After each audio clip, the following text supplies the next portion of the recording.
Baka mahuli ako Lahat ng dagat. Ang linaw Pero malalim yan. Malalim na ito. Maglakad na nga. Ayan si Itlogers. Bye bye Itlogers.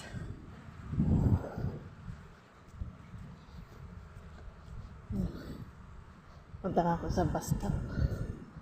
Kasi baka mahuli ako. Nangunguha ng isda yun. Tapos sa ilalim tubig din ito.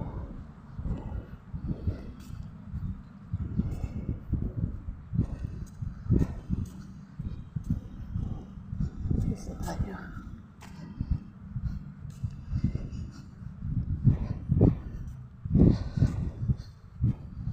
Baka mahuli tayo sa